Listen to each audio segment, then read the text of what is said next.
फागुन की अमावस्या 17 फरवरी 1988 को इस दास को उपदेश मिला। इस दास का आध्यात्मिक जन्म हुआ। उस दिन के बाद एक नए जीवन की शुरुआत हुई। आत्मा में न्यारी उमंग हुई। दिन रात भक्ति, मालिक की वाणी, सतगुरु का संग करने लगा।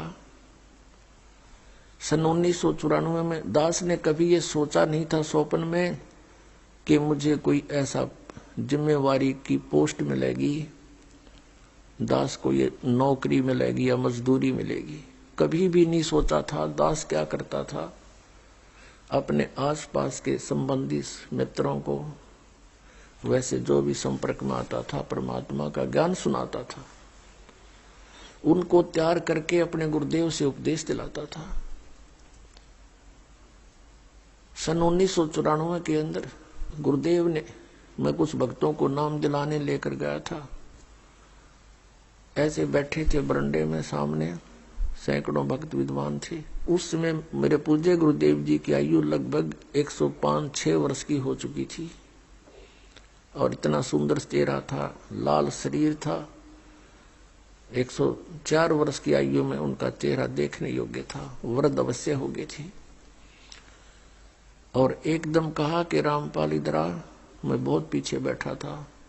दास की हिम्मत नहीं होती थी उनके सामने, क्यों डर लगता था कि सतगुरु के दरबार में मेरी थर थर कांपे दे और ना जाने किसी बात पर मारा टूट न जावे दे, कोई ऐसी गतिविधि ना हो जाए जिससे गुरु जी क्षुब्ध हो जाए। इसलिए दास बहुत डर कर रहता था। नाम देने वाले आगे बैठे थे, दास बहुत पीछे बैठा था। और भी बहुत से नाम लेने वाले, दीक्षा लेने वाले आए हुए थे और दास भी 5-7 को लेकर गया था। वो भी उन्हीं में विराजमान थे।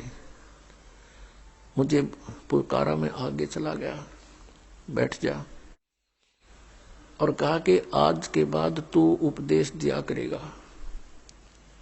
और वहां उपस्थित सैकड़ों तो उपदेश लेने वाले थे और भी बहुत उनके पुराने शिष्य भी थे। सबसे बोल दिया कि आज के बाद मैं किसी का गुरु नहीं, और ये सब के गुरु हैं, इनसे दीक्षा लो।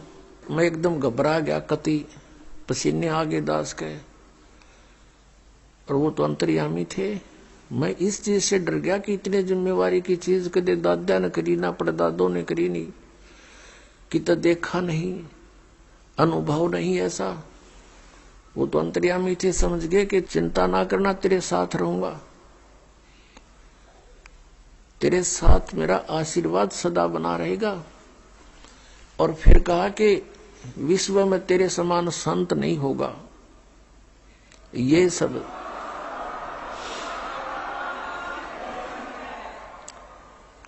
अब पुण्यात्माओं, उस समय दास अपने को भगत भी पूरा नहीं मानने था और उन्होंने इतनी बड़ा आशीर्वाद दे दिया कि तेरे समान विश्व में कोई संत नहीं होगा।